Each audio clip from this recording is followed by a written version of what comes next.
Well, good afternoon, everyone, and welcome to this session of eNishit, the HIV/TB Echo Initiative. And thank you once again for sparing your valuable time in such a difficult medical circumstances also.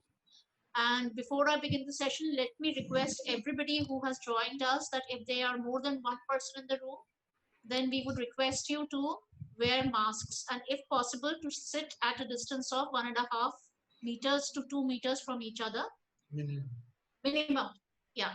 As Dr. Lokinder added, it should be the minimum distance. उससे ज़्यादा जितना भी बैठना हो बैठ लें. And today, before we begin, let's have a poll of attendance. So, can I request Dr. Vandana to please, or Ajit to please pull up the poll of attendance, and then we will go on. Well, good afternoon and welcome again. I welcome all the ART centers from Andhra Pradesh, from Chennai, from Tamil Nadu, from I can see NTI Bangalore, and from UP, from Delhi. Welcome to this session of eNishit, and I really appreciate the fact that you have taken out time to join this e-learning session. I would like to begin the session by introducing my colleague. I have Dr. Lokinder Kumar.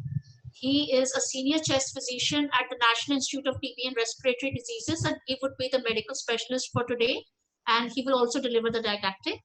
Then we have Dr. Vandana Dabla from Share India. Say hi, Vandana. We have Ajit from Share India, and we have Gaurav from Echo India, and then I am Dr. Upasana, the moderator for this session today. And now that we have done the poll of attendance and I have also introduced the panel of our panel of experts, I would now like to request Dr.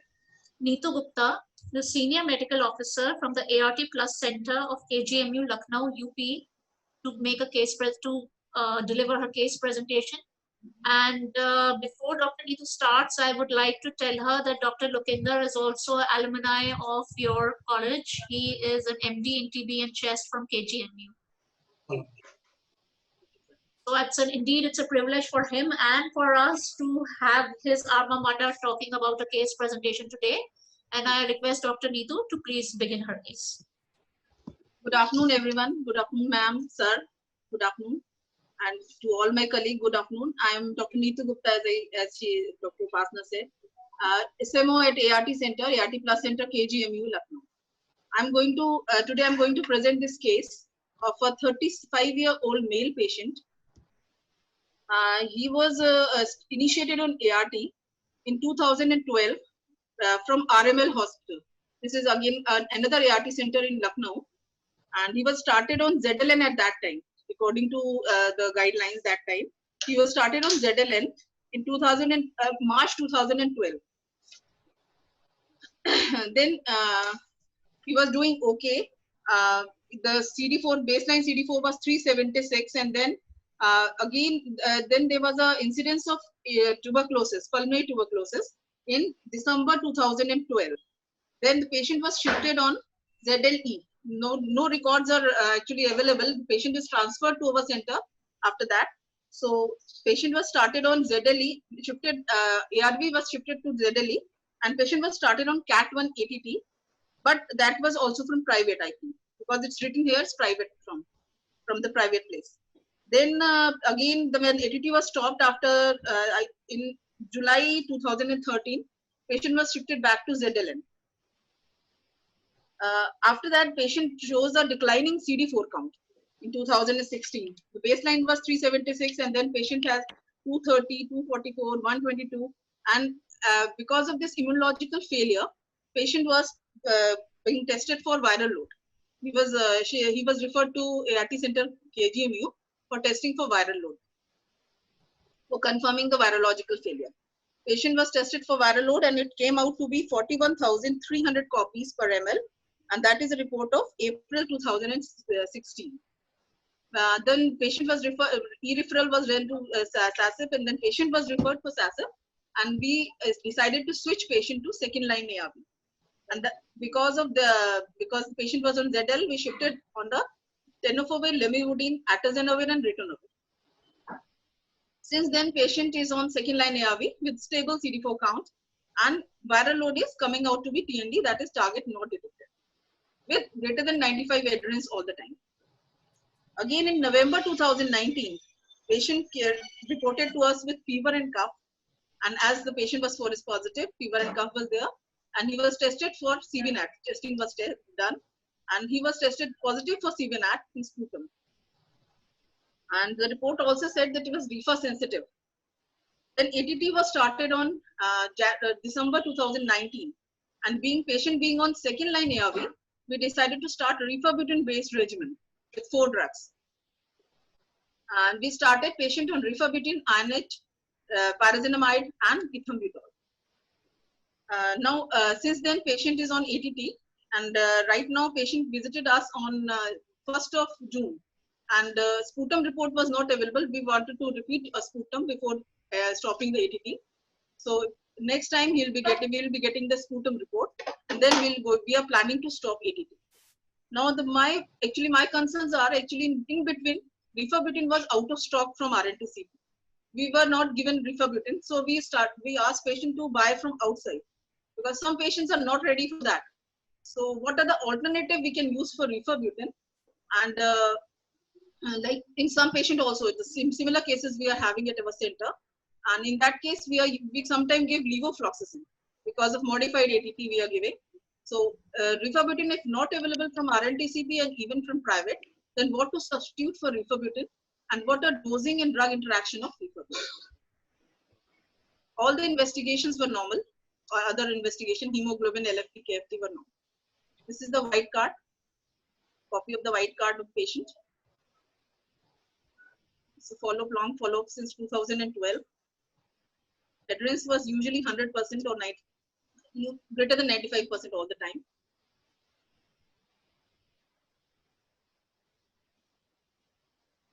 This is in December when we started the patient. Thank you very much, Dr. Neetu. That's a very, very well worked up case. And just to summarize for the audience, so we have a case, a person who started ART in 2012, way back in 2012, when we were still giving ZLN as a first line ART. The patient did well, but 6 months later, he developed TB.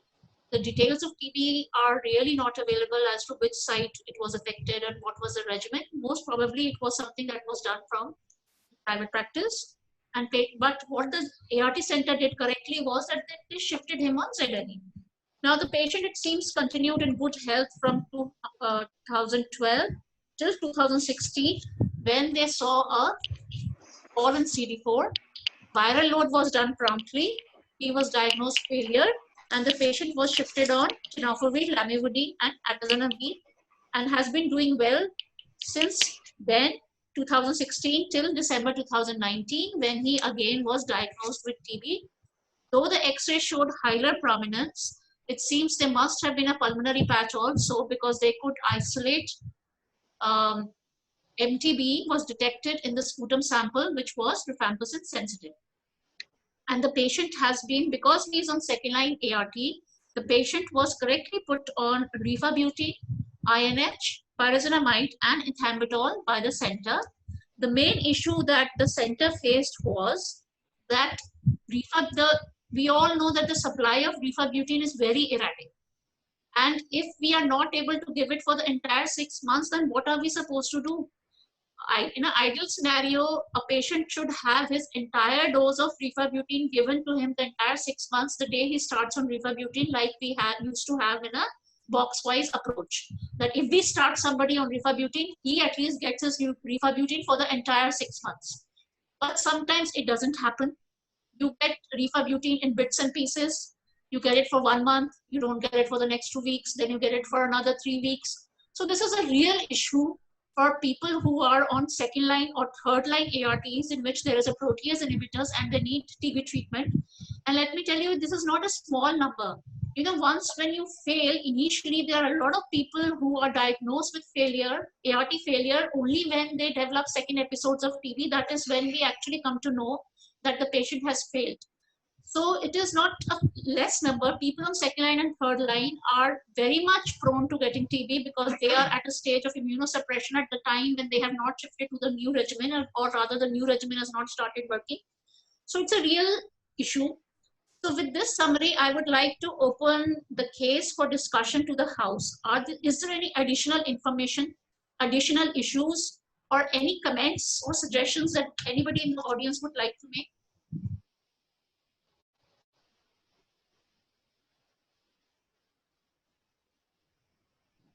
Any comments? Can people see any other issue in this case? There are two more issues in this case. Can anybody think about it? Ma'am, I have one question from Dr. Yeah. Neetu. Dr. Neetu, has in any time patient was initiated on IPT? Good. So that is one of the two issues. First is IPT. We started our IPT rollout from 2016 December, and 2017 it was initiated in a lot of places, but we know from the national data that there were some deficiencies and some issues in IPT starting. But what exactly was it in this case? Only Dr. Neetu can tell us. Dr. Neetu, please can you tell us what was the issue of IPT? Actually, ma'am, we got the IPT at our center when it was rolled out, but Paradoxin was not available with us. So it was told to us that we have to start INH along with Paradoxin only. So at that time, we didn't started IPT, and after that, when we got Paradoxin, then only we start giving IPT to our patients.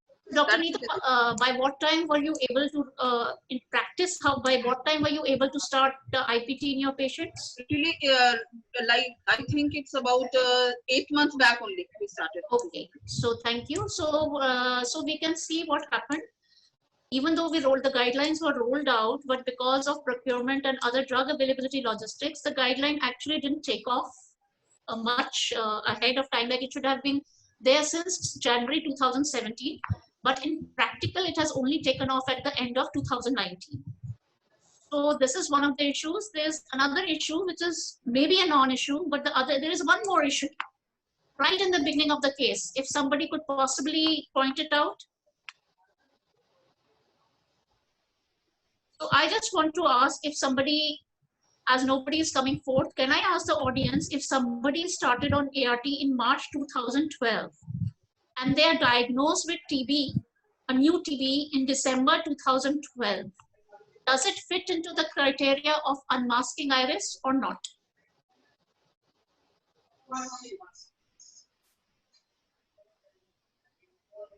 Can I have some comments from somebody? Sir, from NRI ART, sir, please can you give some comments, sir?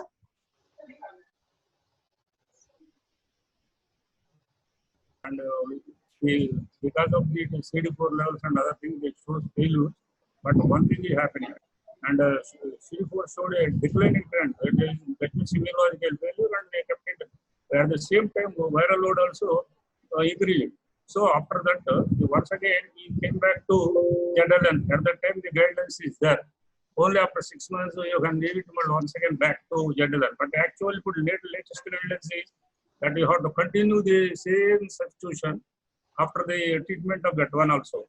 Here, what I have seen myself as this viral load you see T and D continuously. That means CD4 is coming down. That is a discrepancy between the viral load and CD4.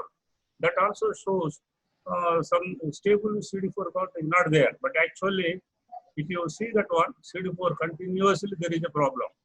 It is coming down. But as the patient is on the TB, in the TB, there may be a parenchymal lesion may be present. Maybe sometimes you have to rule out the iris also.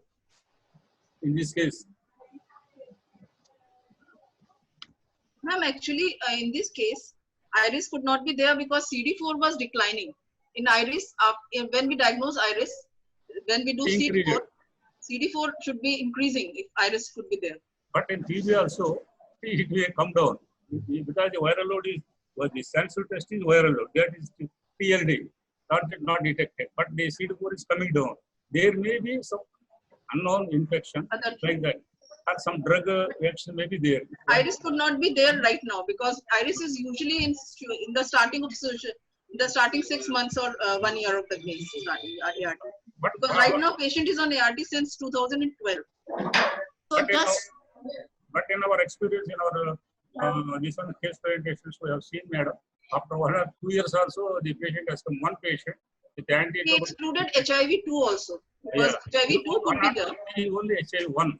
But see, the case was treated for TB by institute, IDH, professor of that one. And afterwards, there is a parenchymal lesion in the upper side of the lung. So they referred the case after treating 1 year. It may be cancer, thinking like that. That we have taken some biopsies and we referred it to your NTR state. There, once again they have taken biopsy. They told only it is tuberculosis. You continue the TB treatment. Now that we continue the same TB treatment and also this one ART treatment. Now the lesions disappear.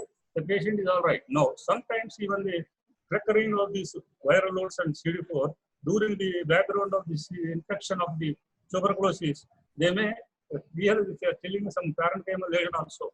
That what it suggests. So I would just, that was a very interesting discussion, but I would just like to add to that. I actually didn't mean the second episode of TB for Iris. I was actually talking about the first episode of TB, which was there way back in 2012, even before the case came to KGMU. And all that I wanted to say was because the new TB appeared, or because we don't have any evidence, it was done in the private practice. So we cannot be very 100% sure whether the diagnosis of TB was correctly made or not. But if we presume for a moment that the diagnosis of TB was correctly made by the private practitioner, then yes, it could be an unmasking of TB, which is the second type of TB iris. The first one being the paradoxical worsening and the second one being the unmasking. The INSEE definition only gives you 3 months for development of paradoxical iris or unmasking, but it is not uncommon to see unmasking even up to 6 months. So the other issue that I wanted to say was that yes, the first episode of TB could have been an unmasking of TB, that is a type of TB iris. And if we had been able, the other thing was that IPT, that if the patient had been given or could have received the benefit of IPT due to availability of the drugs, then it is possible that this particular episode of TB might not have occurred. Hence the importance of IPT.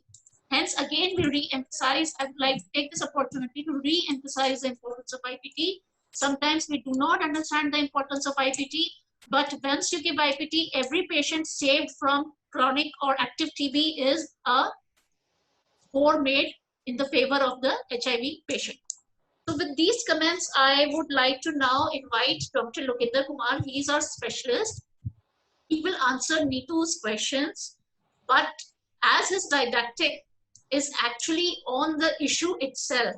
So I would request him to first deliver his didactic, and then if in the didactic the questions are not answered that Neetu wanted, or if there are any additional questions, he would be happy to take them. And before we start the didactic, I would request you to do this pre-test poll. 5 minutes for the poll, please, not more than that. Okay, good afternoon, everybody. Presentation. So I have asked Dr. Lokinder to just delay his for 2 minutes to let the poll happen, and then we will ask him to begin. It's a very, very interesting didactic.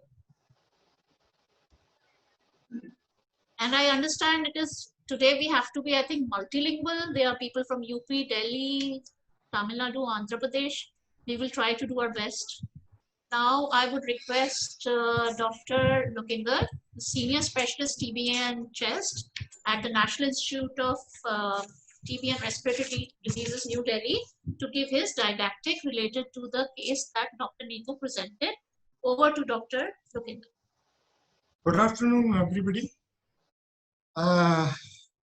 Before I start my talk, I would like to one question from Dr. Neetu Gupta, the presenter, that she started the anti-tubercular treatment on December 19, 9 December 12.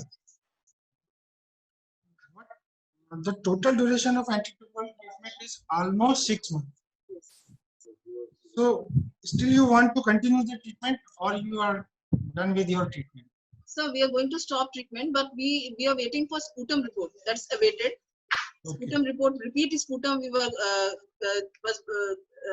asked, and patient this time didn't get the report because of this COVID situation. So Okay. the next month patient will be coming with the report and we are planning to stop the treatment. So otherwise, your treatment has completed. Huh? Yeah. Okay. Okay. So your reason of case presentation was dosing, drug interactions, side effect of rifabutin to be used as ATT in, you have mentioned third line, otherwise it might be a clerical mistake. It's a second line ARV patient. And second reason was substitute for rifabutin that can be used when rifabutin is unavailable or out of stock under RNTCP. Correct? You want to discuss the and ATT regimen in second line ARV, substitute of rifabutin if unavailable, and dosing, drug interaction, and side effect. Something about the rifabutin. As we know that the anti-tubercle treatment for second line or even in the first line, the for HIV and non-HIV patient is the same. You have to classify the type of case, new and previously treated, with H and R sensitive is unknown. And you have a combination of RHZ, and in continuation phase you have HRE. I think you all must be knowing that what is the definition of new case and what is the meaning of previously treated case. Here I would like to say that there is a combination of RHEZ and then HRE. Here the HREZ, but most of the time during my college we used to call that RHEZ rather than HREZ. This is just for information, not for academic purpose. The reason being the combination is made because to short course chemotherapy, and meaning of the short course chemotherapy is R containing regimen, rifampicin containing regimen. So that's why during my college day we used to write RHEZ instead of HREZ. R means you are showing that you want to give the short course chemotherapy. Then H is a very potential drug. Then E is added drug, and then Z. R and Z. If you go by the history in 1964, when British Medical Council start working on the short course chemotherapy, they said the meaning of the short course chemotherapy is any regimen which containing the R. It means the rifampicin should be there, then only you can say the short course chemotherapy. So R, H, E, Z. In my college day, the Z was put on the last because after intensive phase, we have to remove the Z. And they also said the rifampicin and parazinamide is the main drug of any short course chemotherapy than the others. And next is the treatment in CP. IP and CP, the treatment is same. Whereas if you want to give, if you are giving the second line ART, then you can replace the rifampicin with the rifabutin. So these are the some doses of first line in which INH, rifampicin, parazinamide, ethambutol, and streptomycin. If you see, the INH would be 5 mg per kg body weight, rifampicin 10, parazinamide 25, and ethambutol and streptomycin is 15 mg per kg body weight. For remembering, you can see the 5 for INH, rifampicin for 10, and then 25, 15 bus. Only 15.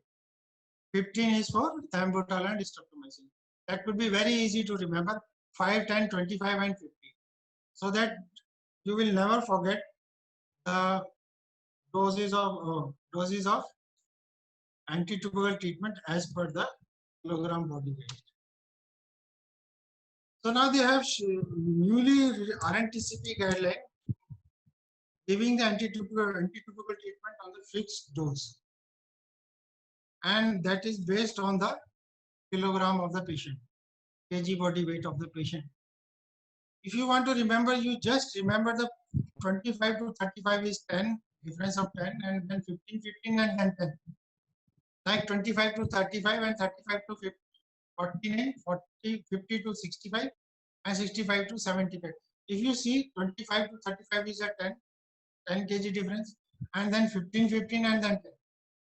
Here they have a combination of HRZE, which has 75, 150, 400 to 75 milligram of these medicine, and then in continuation is the same, but the total number of tablet is 2, 3, 4, 5, 6. Very simple to remember. 2, 3, 4, 5, 6 means 25 to 35 is 2, and then 35 to up to 49 is 3, 50 to 64 is 4, and then 65 to 75 is 5. 2, 3, 4, 5, and same in the continuation phase 2, 3, 4, 5, and 6. Very simple to remember. FDC, here I want to tell you that what is the meaning of FDC. The meaning of FDC is any medicine which is containing 2 or more than 2 substances, they call as a fixed dose combinations. So next question by Dr. Neetu was, I think this is all about the ATT regimen for the second line ARB or the first line ARB. The next issue of discussion was the substitute for the rifabutin. I have a study in 2012-11. They have seen the 100 patient in which the 21 patient was off on ATT. They replaced the rifampicin with the rifabutin. The reason they said that this is well tolerated as compared to rifampicin and less side effect. So it's if you want to change rifampicin, then you can change to rifabutin. The question is where we are not able to give the rifabutin. Here the program says, if any case you can add streptomycin in you can start the streptomycin if any first line antitubercular treatment if you are not able to give. Then regimen would be 2 streptomycin, 2 months of streptomycin, INH, pyrazinamide and ethambutol, followed by 6 months INH and ethambutol. If you see the history where we are not able to give the rifampicin, in 1962 in Madras, they all give the 12-month INH, acetazoline, protenamide, ethambutol, etc., etc. And in 70, they also give the they also have the 6 months of INH and acetazoline. But here you see that the relapse rate is very much.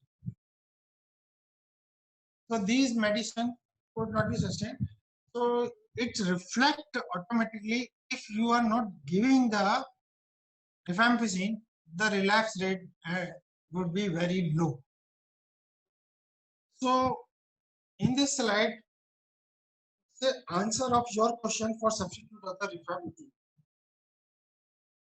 In Africa, 1974 and 72, you can see that 2 INH, rifampicin, pyrazinamide, and streptomycin in various combination and duration, with the continuation phase 4 months INH and thiacetazone only. Correct. But in Madras, 1997, you see they have a combination of 2 months HRZD. Here, if we are not able to give the rifampicin or rifabutin in continuation phase, we have an option of 6 months ethambutol and INH, and the relapse rate is also very low. So if you do not want to give the rifampicin or rifabutin, you have an option of 6 months HE in continuation phase. Correct? As I told you in my previous slide, that thiacetazone is not is used in non-TB patient, but if your patient is a non-HIV patient, but your patient is HIV positive, so thiacetazone cannot be used because the thiacetazone usually gives you a cutaneous reaction, itching to rash to epidermal necrolizing epidermal necrolysis, and the fatality may around up to 20 to 30%. After that, after the cutaneous reaction of the thiacetazone with HIV patient, the universal agreement was not to give the thiacetazone in patients with HIV infection. So whatever we had in the previous slide, that we have all the H and T in the continuation phase. Only one combination was there, thiambutal and pyrazinamide in the continuation phase. So that the alternate regimen use ethambutol and NH in continuation phase for the same duration. It is well tolerated and similar high efficacy. So whenever we have a difficulty in the continuation phase, we can continue with the ethambutol or INH for minimum for 6 months. Now your third question, dosing, drug interaction, and of rifabutin. Specifically for rifabutin, the mechanism of action for rifabutin is inhibit the DNA-dependent RNA polymerase at the beta summit, thus prevent the chain of initiation. Dose of rifabutin is 5 mg per kg body weight, maximum to 300 mg. And then rifabutin patient with HIV infection, recommended dose reduced up to 150 mg daily. And then concomitant administration of the ritonavir boosted the protease inhibitor.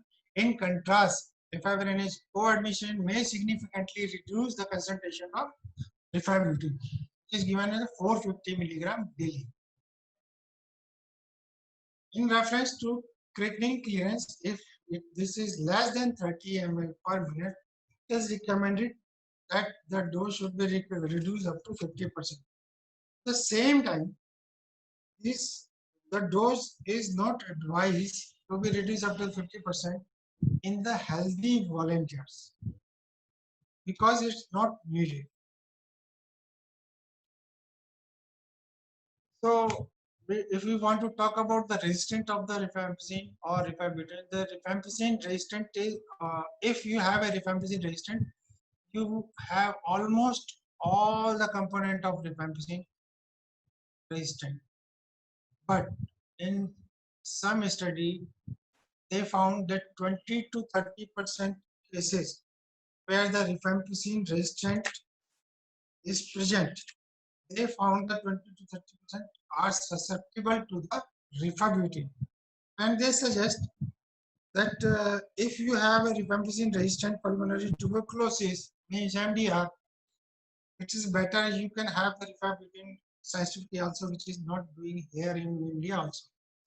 So it's out of question, but one can think of, if you getting the rifampicin resistant, then you can ask for the rifabutin susceptibility, as it shows 20 to 30% in vitro-susceptibility of rifabutin. Here we talk about the adverse effect of rifabutin. This is almost common in all the medicine, like diarrhea, stomach upset, change in taste, nausea, vomiting, red-orange discoloration, particularly by rifampicin. The most important in this slide is it caused the diarrhea, which is Clostridium difficile associated diarrhea, even month after the treatment has stopped. So do not use the antidiarrheal or opiate medication for this treatment because it can worsen the scenario. And another is the hematological, which cause the neutropenia and thrombocytopenia. You all must be knowing that. And the hepatotoxicity. If you have a predisposing factor like HIV, co-infection, history of liver disease, regular alcohol consumption, pregnancy, postpartum. Rifabutin also causes the uveitis, in which with the administration of clarithromycin or fluconazole, which increase the concentration of rifabutin significantly. So the uveitis is the risk which can be produced once you are giving the treatment. When we talk about the interaction of rifabutin, it also has a list of interaction like antifungal, fluconazole, itraconazole, ciprofloxacin, macrolide, antibiotics such as clarithromycin, and rifabutin is speed up to removal of the other medication also, in which so many medicines like phenytoin, warfarin, calcium channel blocker, such as verapamil, diltiazem, and certain combination products used to treat the chronic hepatitis. So, and rifabutin may decrease the effectiveness of hormonal birth controls such as pills, patch, and zinc. So this could cause a pregnancy if you have to give the precautionary in the pregnancy. The next is the rifabutin reduce the concentration of the other drugs like clarithromycin. They decrease the concentration of clarithromycin up to 50%, and raltegravir or dolutegravir concentration also reduced up to 20% by the using of rifabutin. And rifabutin concentration decrease or increase with other drug also. If you are using the efavirenz, may decrease the serum concentration of rifabutin by 1/3, whereas the ritonavir protease inhibitor may increase the rifabutin serum concentration up to 4-fold. The major and its major metabolites by up to 35-fold to up to 35-fold. So what we want to say that other protease inhibitors significantly increase the rifabutin concentration like naltrexone and indivirin, and often require the dose reduction of the rifabutin. Finally I want to say that the information regarding the interaction between protease inhibitor rifabutin as treatment of tuberculosis and the antiretroviral is dynamic. The CDC, NACO, and RNTCP maintain the guidelines as to the management of the such interaction. With this, I finish my talk. Thanks all for your patient listening. If you have any question, you can go. Thanks a lot, Dr. Lukinder. We will all agree that it was a very different kind of didactic that we usually see, that we usually have in our talks. So just to summarize Dr. Lukinder's presentation, well, the most important thing, he began his talk by saying that ATT, first line ATT at least, in both HIV and non-HIV remains the same.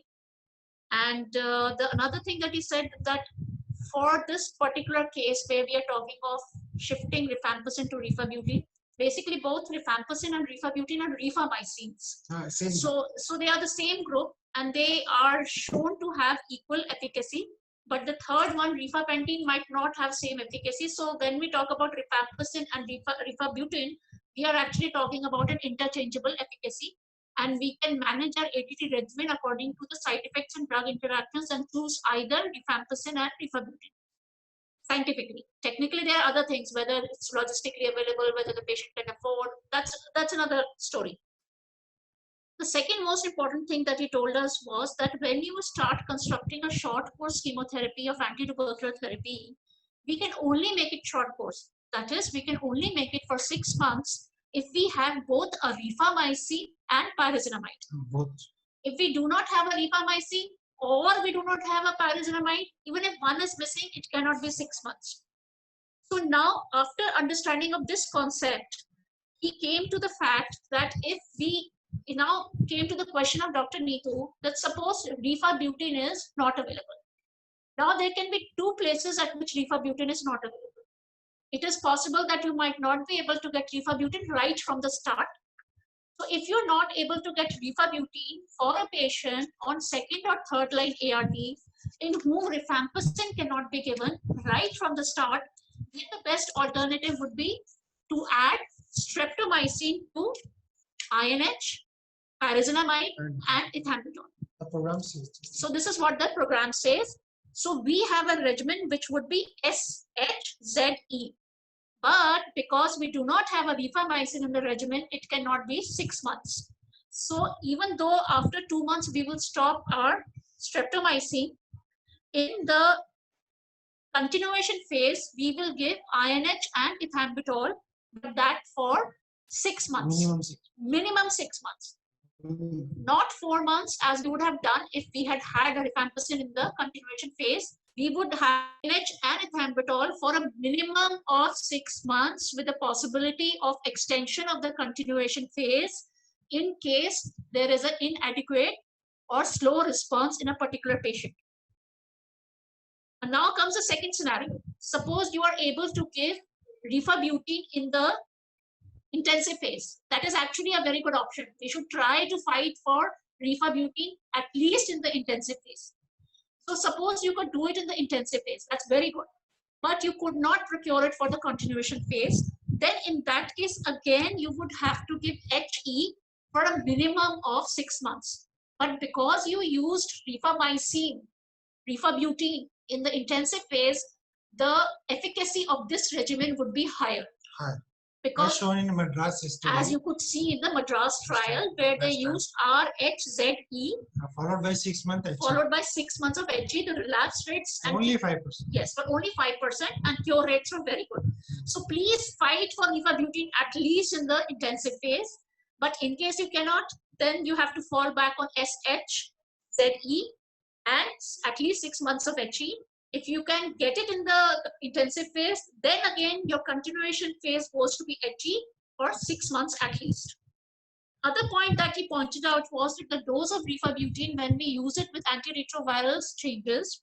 When we use it with a protease inhibitor, ritonavir, which is our second line and third line ART regimen, in that the dose of rifabutine is 150 milligram per day. Remember, there is no thrice weekly rifabutine in an HIV positive patient because the doses are subtherapeutic. So you have to give rifabutine every day, but how much you will give, that will depend upon what is the co-prescription of your ART. If there is no ART, if it's a usual case, it would be 300 milligram every day. But if there is a protease inhibitor, then it will be 150 milligram every day.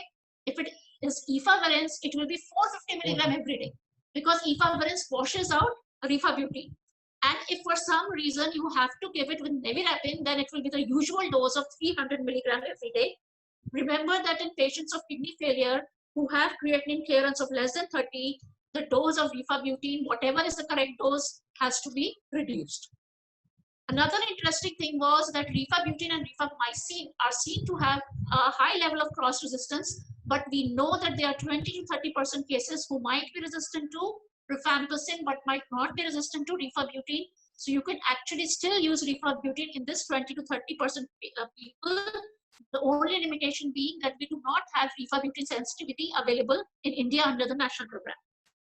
Well, the adverse events are slightly peculiar with this drug. You have a GI upset with most drugs, but having a Clostridium difficult diarrhea, even months into use, is something rare and seen with rifabutine, which means that please do not give loperamide and other things to stop the diarrhea, because Clostridium difficult will keep on growing inside the gut and it can worsen the patient. It can even kill. Remember, Clostridium difficult can kill. It causes uveitis, which is not seen in any other drug, and it can also cause thrombocytopenia and neutropenia. There are drug interactions available with this drug. It is seen that it can cause difference in levels of OCPs, differences in levels of antifungal, of warfarin. So whenever you are using rifabutine, please do consult the drug-drug interactions before you use it in patients. These are there for rifampicin also, but we have to be very, very careful with rifabutine, because if you give it with ketoconazole, fluconazole, it will increase the dose of rifamycin and it can precipitate uveitis in a patient. Okay, So these were basically the important facts that Dr. Lokinder discussed. I have just summarized what he said. It was a very good talk, very different from what we usually talk in this forum. And now I open it for discussion from the House. I would really request you to take advantage of Dr. Lokinder's expertise regarding ATT and different kinds of ATT, different combinations of ATT, what is present, what is not present, and ask him more questions. And Dr. Neetu, I would also like to ask you, have your questions been answered, or do you have any other question? Yes, ma'am. I just want to thank Dr. Sir for such a nice and precise presentation and answering all my questions in one go. And point-wise, I'm getting all my answers, and it's really nice, really a very nice presentation. But sir, I just wanted to ask, as streptomycin has been phased out from the RNTCP, then right now we are not getting streptomycin. Like in special cases, can we ask for streptomycin from RNTCP if needed for these cases? Available. Yes, Dr. Neetu, the use of streptomycin is there. But what they said in the guideline is avoid the injectable in the program.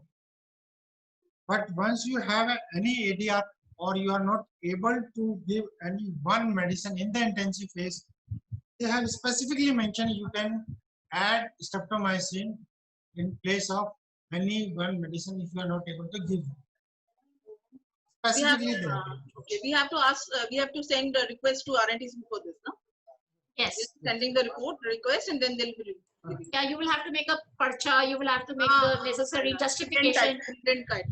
We also do it for TBM cases. In TBM cases, we are not comfortable only giving 4 drugs, especially with the thiamidol. So for that also we get streptomycin from the program. Okay. Thank you, sir. Thank you, ma'am. Thank you. Any other question, please? Yes, I want to ask one question. I'm from BHU. Supposing we are not able to get streptomycin, then can we give a rifampicin-based ATT and super boost the lopinavir or the PI? Yeah, so ma'am, I would like to take that question. Yes, it is always a possibility. If you cannot give rifabutine, you can use rifampicin and boost your PI by 1:1. Usually we are boosting the PI in the ratio of 1:4. You can obviously, yes, you can super boost like you do for children. You can super boost it for 1:1, but then you will need separate capsules of ritonavir, and like 300 milligram of ritonavir you will need separately. And the other thing that happens is that ritonavir sometimes in high doses is very difficult to tolerate. But yes, it is always an option. It is always an option. Yeah, because rifampicin is available, so it's easier to do that. Yes, ma'am. And actually, none of us wants to give away rifampicin from our regimens. Now, it is such a vital drug that we don't want to go on and not do rifampicin. But if you cannot even super boost, the patient cannot tolerate super boosting, then go ahead and give streptomycin. Okay. Thank you, ma'am. Thank you. Any other questions? This is Dr. Reshu from CDC. Hi, Dr. Pasna. Hi, Reshu. Yeah. Thanks, Dr. Neetu. I think she presented a very, the case was really very well worked up. And thank you, Dr. Lokinder. He, unfolded the case, and addressed all the queries. I just want to make a logistic comment from NACO. I understand that annual supply of rifabutine is available with all the states. So please, I will request all the ART centers to please work with your DTOs and STOs and give indents for your rifabutine requirement. That would be my request to all the ART centers. So that was on the logistic piece, because I know rifabutine is available right now. So if it is not available in your ART center, please coordinate with the TB people. Secondly, I also just want to make a comment here, because program is now introducing dolutegravir, and soon, perhaps in phase 2 or phase 3 of rollout of DTG, there is plan to actually phase out lopinavir, ritonavir from second line ART. So I think, in the times which will come, DTG would be our routine ARV drug, which will be used for all the patients, and you can use a BD dose of DTG if the patient is on rifampicin based ATT. So that's where again, I hope that in future this problem would be sorted out. And if if nothing is working out and you need to give rifampicin-based regimen to your patients and you don't have any other option, maybe one idea for now would be like, you can actually approach your SAGS or NACO for a specific request to give you waiver to use DTG instead of a PI-based regimen for all these patients who need second line or third line as a PI. So I think that would be like just from. So thank you, Dr. Reshu. These were excellent updates. I tell you, they're absolutely excellent updates. Number one, rifabutin is available with your states, so please try to get it. Try to smoothen out the logistic chain by talking to your DTOs or to your STO. It might help you. Secondly, we are getting dolutegravir now. So in the presence of dolutegravir, we really don't need to shift to rifabutin. We can give it safely with rifampicin by increasing the dose of dolutegravir to twice a day instead of once a day.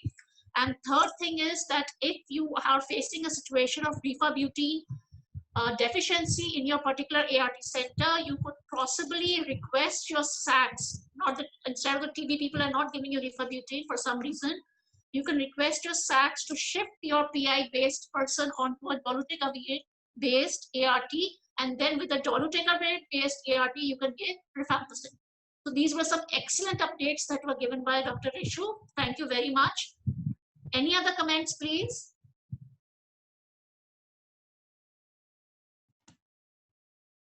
So is it clear to everybody? Can I now request Dr. Vandana to pull up the post poll again? The post poll is on the screen. I think after such an insightful presentation by Dr. Rupinder, I believe all of us will go for the correct answers now.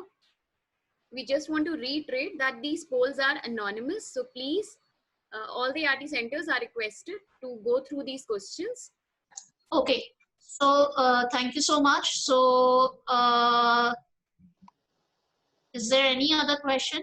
So as far as recommendations are considered, there, Dr. Lokinder was saying that as they have already finished their ATT almost with the rifabutin, they actually need nothing needs to be done for the TB treatment yet. It is okay, whatever they have been doing, that is absolutely correct. And if the sputum comes out to be negative, or if the patient cannot produce sputum, that is the end of the story. They have to finish their ATT and continue. They have to stop the treatment of antitubercular therapy and continue with the ART, right? I hope you were also giving Septron to the patient. I sort of missed out. Septron was there, so sorry.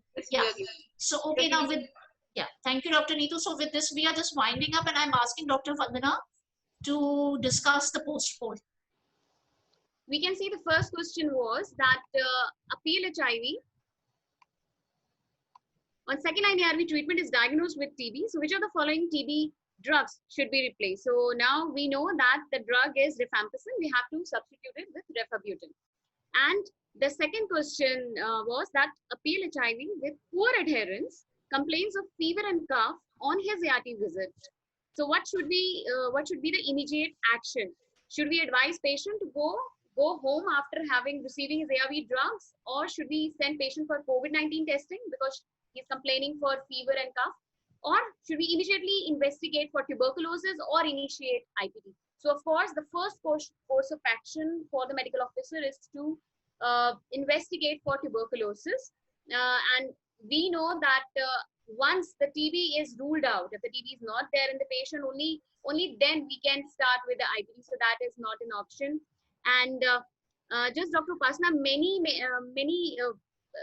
answers were going to send the patients for COVID-19 testing. So I request you to please explain that.